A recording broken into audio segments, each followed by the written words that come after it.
By September 1943, German submarine commanders had developed something they'd never expected to feel: hope. The previous 4 months had been a catastrophe. Black May had killed 41 boats in a single month. Admiral Dönitz had pulled his submarines off the North Atlantic convoy routes. The weapon that had been strangling Britain's supply lines was suddenly fighting for its own survival. Commanders who dominated the Atlantic for 3 years found themselves the prey. But now they had something new. A weapon designed to change everything. A torpedo that didn't need you to aim it precisely. A torpedo that found its target on its own, homing in on the sound of a ship's propellers. They called it the Zaunkönig, the Wren. The British would call it the German Navy acoustic torpedo, the GNAT, and the name fit. Small, fast, difficult to see coming. 21 submarines carried it into the North Atlantic in September 1943, the first large-scale use of a weapon that was supposed to give Germany back the initiative. What nobody briefed those crews on was what happened when the torpedo couldn't find its target. What happened when the loudest sound in the water wasn't a destroyer's propeller? What happened when it was their own? To understand why the acoustic torpedo mattered so much to Germany in the autumn of 1943, you have to understand what had gone wrong. The convoy Escort was the thing that had broken the U-boat campaign. In the early war, submarines could hunt merchant ships with relative safety because the ships protecting them were few. Their sonar was imperfect, and aircraft couldn't reach far enough into the open Atlantic. A U-boat could surface at night to attack and dive to survive a depth charge pattern, knowing that the Escort would lose contact and move on. The math had favored the hunter. The depth charge itself was part of the problem. To kill a submerged submarine with a depth charge, you had to run your ship over the last known position, drop your charges at the estimated depth, and hope the submarine hadn't moved in the time it took to set up the attack and run across. The success rate for depth charge attacks earlier in the war was around 5%, 1 in 20. U-boat commanders knew this, had done the arithmetic, and factored it into their operations. A depth charge attack was unpleasant, sometimes terrifying, occasionally damaging, but rarely lethal. By mid-1943, the math had inverted. Radar on aircraft meant a surfacing submarine got hit before it knew an aircraft was there. Very long-range patrol aircraft, the Liberator bomber operating from Iceland and the Azores, closed the air gap in the middle of the Atlantic that U-boats had used as a sanctuary. The Hedgehog launcher on escort ships fired patterns of contact-fused projectiles ahead of the ship while still tracking the submarine on sonar, instead of requiring a blind overshoot. Better depth charges, better coordinated hunter-killer groups. The Escort was no longer something a U-boat commander could take lightly. It was the thing between him and the convoy, and getting through it was costing more boats than the sinkings were worth. If you could neutralize the Escort first, the merchant ships behind them were nearly defenseless. That was the logic behind the acoustic torpedo. Fire it at the Escort from a safe depth, let the weapon find its own way to the propellers, and let the Escorts die. The convoy would scatter, the attack would proceed, and the submarine that had fired the killing shot would be safely below, waiting for the chaos to develop. The previous German acoustic torpedo, an earlier design called the Falk, had been tested in March 1943 against convoys HX-229 and SC-122. The tests were limited. Only 3 boats carried the Falk, and the weapon was slow and could only be used against large, slow-moving targets. The new T5 was faster, at 24 knots, and specifically tuned to the propeller sounds of escort vessels traveling at 10 to 18 knots. The hydrophone receivers in its nose could detect a ship's cavitation frequency from roughly 450 meters in average sea conditions. Once it detected that sound, it steered toward it. It had one design constraint that would prove significant. For the first 400 meters after launch, the weapon ran straight, and its acoustic sensors were inactive. This was a safety feature, designed to prevent it from turning immediately and homing in on the submarine that fired it. But 400 meters is not a large distance, and the sea is a noisy place. September 19th, 1943, North Atlantic.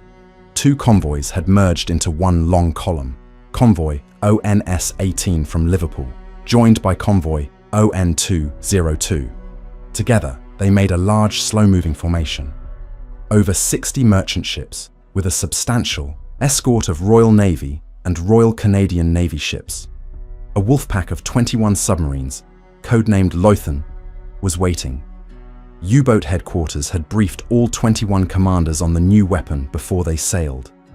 Attack the escorts first. Use the acoustic torpedo to knock out the ships protecting the convoy. Once the escorts are gone, the merchant ships are yours. It was a sound strategy if the weapon worked as advertised. The first hit of the battle went to U-270, which fired a T-5 at a target late in the evening of September 19th. The torpedo struck the Canadian destroyer St. Croix at the stern. The acoustic torpedo was designed to go for the loudest propeller noise, the stern, directly behind the propeller shaft. And it worked exactly as intended. The St. Croix lost her steering and slowed to a stop. The St. Croix had been at sea for most of the war. She'd joined the Royal Canadian Navy in the late 1930s and had served on Atlantic convoy duty since 1941. Her crew of nearly 150 had done this long enough to know what a torpedo hit felt like. They began damage control. They sent distress signals. They were taken under tow. The next day, on September 20th, she sank anyway. 66 of her crew died. The survivors were pulled from the water by the British frigate Itchen. 81 men from St. Croix clambered aboard Itchen, cold, exhausted, soaked through. They'd survived the torpedo, survived the sinking, survived however many hours they'd spent in North Atlantic water waiting for rescue. 2 days later, on September 22nd, Itchen was hit by a regular torpedo. She exploded and sank almost immediately. 340 of her crew died in the explosion or in the water. Of the 81 St. Croix survivors she'd picked up, 3 made it off Itchen alive. One man, Stoker First Class William Fisher of the Royal Canadian Naval Reserve, survived both sinkings and both rescues and lived to tell it. He appears to have been the last man pulled from Itchen's wreck. His name is in the historical record because he was, in some sense, the only one who came through. The British frigate Lagan had her stern blown off by another T-5 the same evening Itchen was hit. Lagan survived and made it back to port, but she was out of the battle and out of service for months. The Wolfpack Lothian attacked over 3 days and nights. German commanders radioed their results back to U-boat headquarters, and the numbers they reported were remarkable. They claimed 12 escort ships sunk and 9 merchant vessels sunk. Admiral Dönitz received these reports and concluded that the new weapon had achieved a decisive success. The acoustic torpedo had done exactly what it was supposed to do. The actual results were different.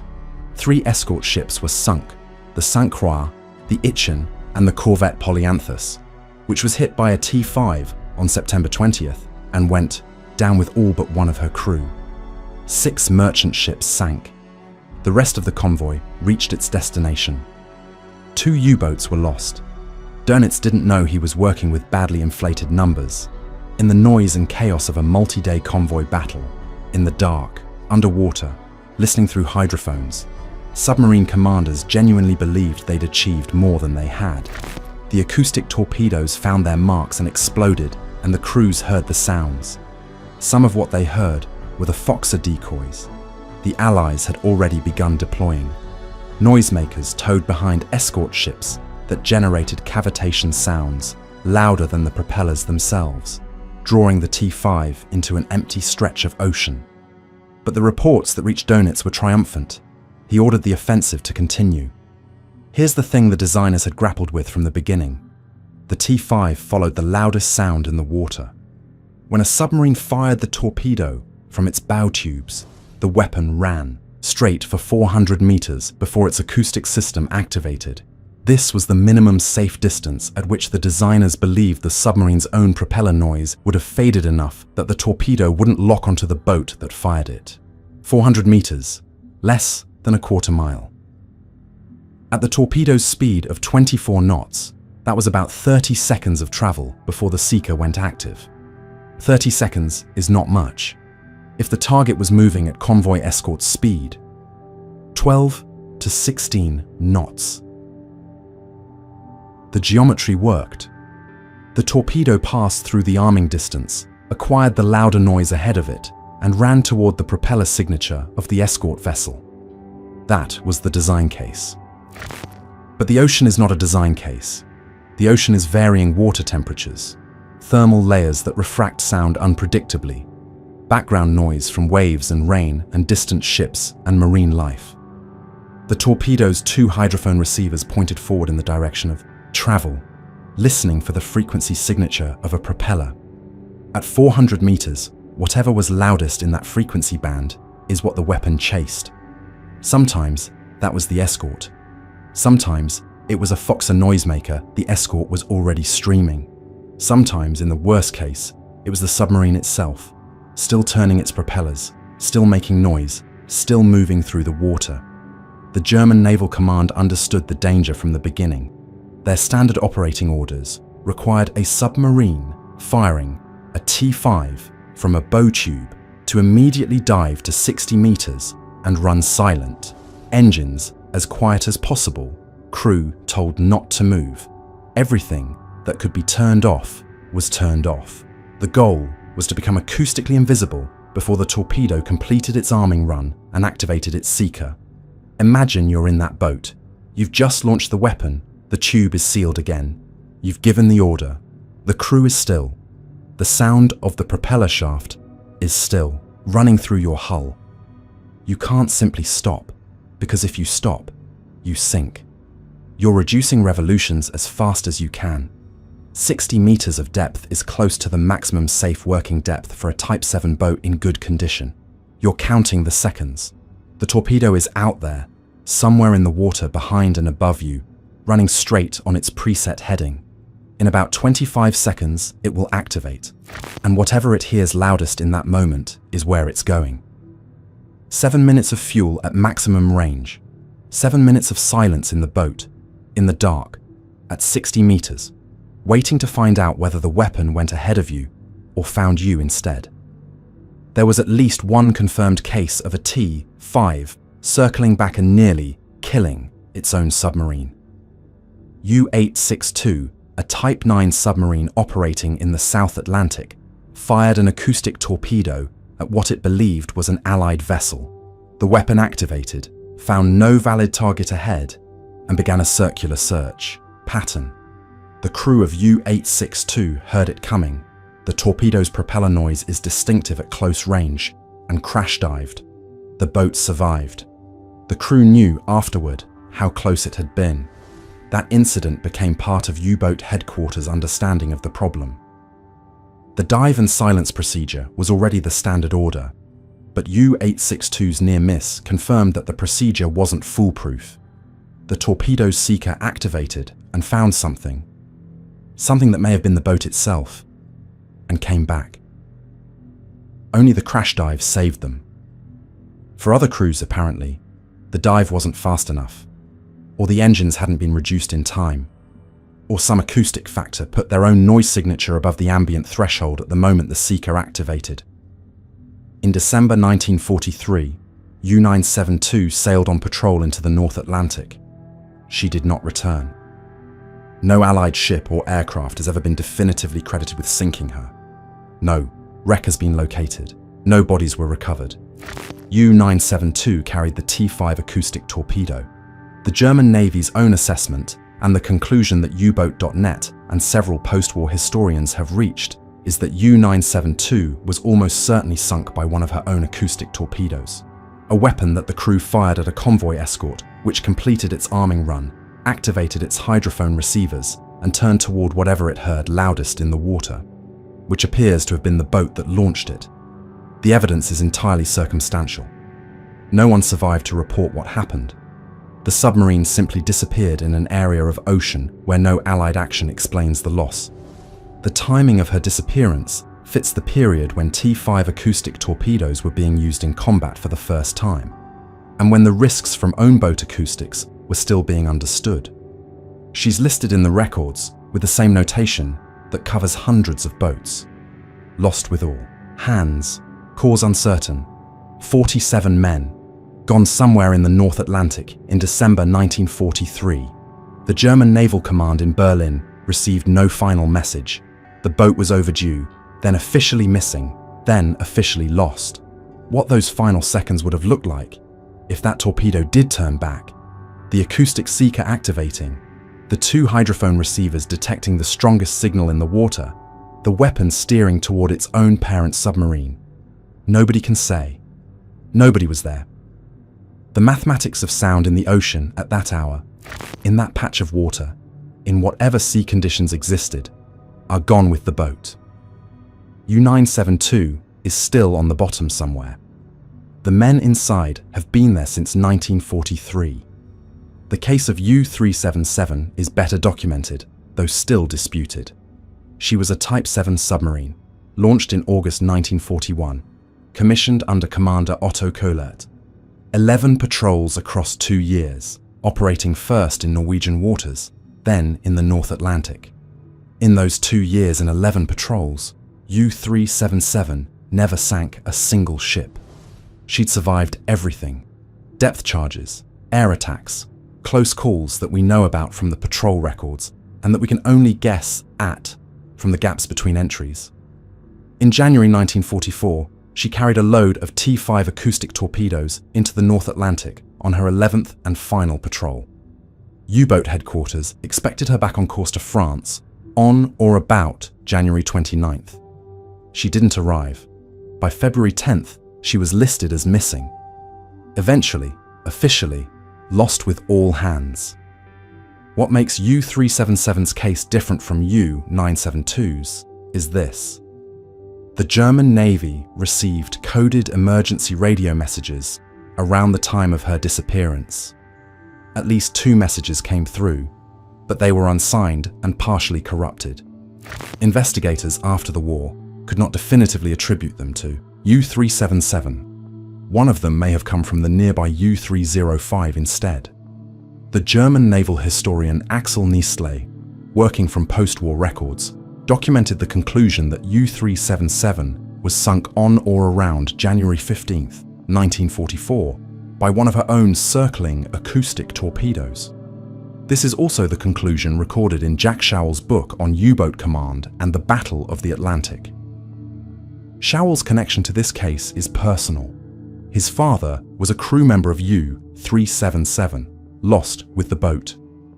However, the Allied historical record also shows that the British destroyer Wanderer and the frigate Glenarm conducted a depth charge attack on January 17th, in a position roughly consistent with where U-377 would have been if travelling at standard economical speed. Whether that attack and U-377's disappearance are connected, whether she was sunk by Allied forces 2 days after, potentially sending an emergency message about her own torpedo, or whether she never sent any message and went down to depth charges, or whether she fired a T-5 that came back, cannot be resolved from the surviving records. The Allied Assessment Committee after the war listed U-377's cause of loss as unknown. They couldn't attribute the sinking to any known Allied attack with confidence. 44 men. What the historians who have tried to untangle U-377's fate agree on is this. The boat is gone, the men are dead, and the cause is uncertain enough that 2 different official bodies reached 2 different conclusions from the same evidence.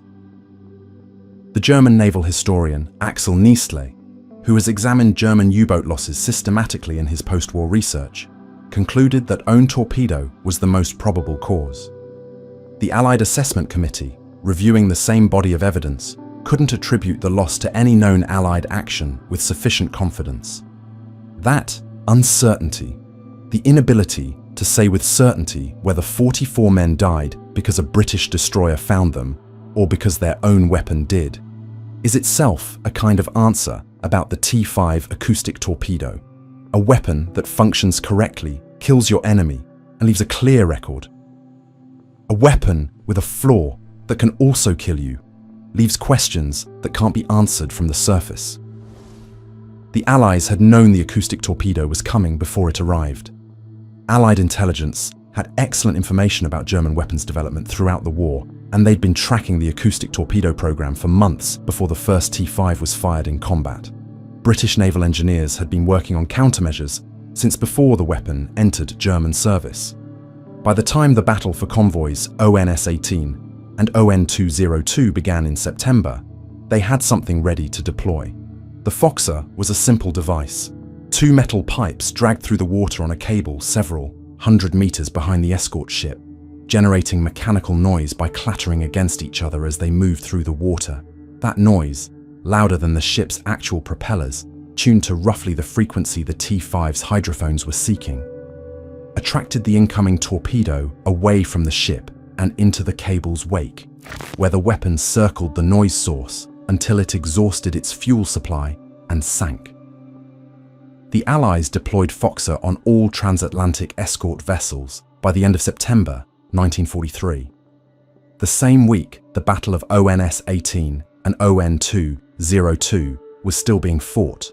The Canadian Naval Service was already manufacturing the Canadian anti-acoustic torpedo gear. By the time the escort ships from that convoy arrived in St. John's, their new anti-torpedo equipment was waiting at the dock. But the Foxer worked by creating so much noise that it masked everything. An escort streaming a Foxer couldn't use its own sonar effectively while the device was running. The ship was acoustically blinded to submarines in its vicinity. A convoy whose escorts were all streaming Foxer decoys was a convoy whose escorts had traded their ears for protection against one specific threat, and the noise the Foxer generated was so intense that it broadcast the convoy's position to any U-boat in the area that might otherwise not have heard it. So the tactical situation became strange. The German acoustic torpedo drew Allied escorts into streaming a device that made them louder and blinded their sonar. That same device was neutralizing the acoustic torpedoes, but the noise it made was drawing other U-boats toward the convoy. German submarines that hadn't established contact might hear a Foxer from many miles away and home in on it. The thing designed to protect the convoy was advertising it. This dynamic didn't persist long, because Allied engineering moved faster than German engineers could counter it. The fanfare noisemaker replaced the original British Foxer design with a more refined version. Tactics evolved. Escorts learned when to deploy the decoy and when to reel it back in to regain sonar capability. The Canadian anti-acoustic torpedo gear was specifically designed with these trade-offs in mind.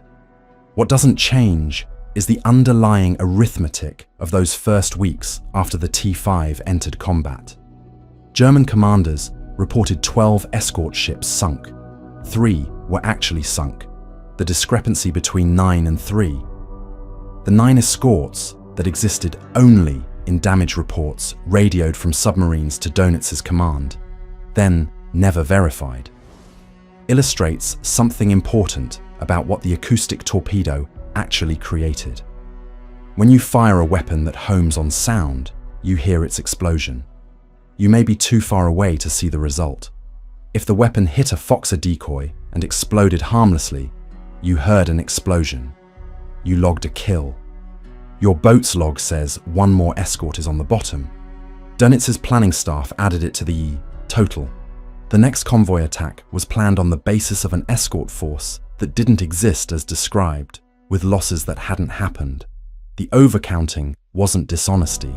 It was the inevitable result of fighting blind underwater in an environment where the only information was sound. In the noise and darkness of a 3-day convoy battle, genuine uncertainty about what you'd hit was inseparable from the decision to claim a kill. German commanders believed their reports. The problem was that their weapon made everything sound like a hit. Over the entire war, more than 700 T5 acoustic torpedoes were fired in combat. 77 Allied ships were sunk, based on records from both sides. That's a hit-confirmed rate of roughly 1 in 9 or 10. For a weapon that was supposed to revolutionize convoy warfare, that number tells the story of what the Foxer and subsequent countermeasures accomplished in very short order. The German T5 acoustic torpedo was not the only weapon in World War II with a fatal habit of turning around. On October 25, 1944, the American submarine Tang was in the Taiwan Strait attacking a Japanese convoy. Commander Richard O'Kane had built an extraordinary record in just over a year of operations. 33 ships sunk, more than any other American submarine commander alive. The Tang's final night of action started the same way 100 other attacks had started. Contact, approach, targeting solution, fire. On the last torpedo of the night, something went wrong with the Mark 18 electric torpedo's guidance mechanism. The weapon ran a circular course and came back. O'Kane saw it coming. He ordered an emergency turn. He didn't have time. The Tang's own torpedo hit her stern. She sank in water roughly 55 meters deep. 9 men escaped. Most didn't. O'Kane spent the rest of the war in Japanese prisoner of war camps. The problems that caused the Mark 18 circular run were different from the acoustic homing that made the T5 dangerous. One was a mechanical failure. The other was a design feature operating under the wrong conditions. But both produced the same result: a weapon fired with full confidence by a skilled crew on an accomplished boat, turning on the men who'd sent it into the water. The lesson that American and German submarine services both learned, through different mechanisms, different weapons, different crews, was the same one. A torpedo is not something you fire and forget. It remains your responsibility until it detonates or runs out of fuel. The seconds after launch, when the weapon is in the water and moving, are not safe seconds. They are the seconds in which everything that went into designing and producing and arming and loading and targeting that weapon either works as intended or reveals its flaws. For the crews of U-972 and U-377, if that's truly what happened to them, those seconds were their last. After the T5, acoustic torpedo, submarine warfare was never the same. Every major navy in the world spent the second half of the 20th century designing countermeasures to acoustic homing torpedoes and designing acoustic homing torpedoes that could defeat those countermeasures. The basic technical problem the T5 introduced, a weapon that sought sound, which could be confused by decoys, or could follow the wrong sound source back to the boat that fired it, became a permanent feature of underwater warfare. Modern submarines still follow a version of the same procedure that U-boat commanders followed in 1943. Fire, dive, run silent. Don't give your own weapon a reason to come back. The exact procedures are classified, but the principle is identical to the order U-boat headquarters sent out after U-972 disappeared. The Zaunkönig was a brilliant piece of engineering applied to a brutal tactical problem. It worked often enough to kill 77 ships over the course of the war. It failed often enough to produce those coded unsigned emergency messages from the North Atlantic in January 1944, or the empty patrol record and the official notation that U-972 never came home. The thing about a weapon that thinks is that it can be wrong. And when you're inside a steel tube 60 meters below the surface of the Atlantic in January at night, waiting to hear whether your own torpedo has decided the loudest sound in the water is you, there's nothing you can do about it being wrong. U-377's 44 men have been somewhere in the North Atlantic since January 1944. The record of what happened to them is a set of corrupted, coded radio messages that might not even be from their boat. Whatever those last seconds sounded like, the answer is still down there with them.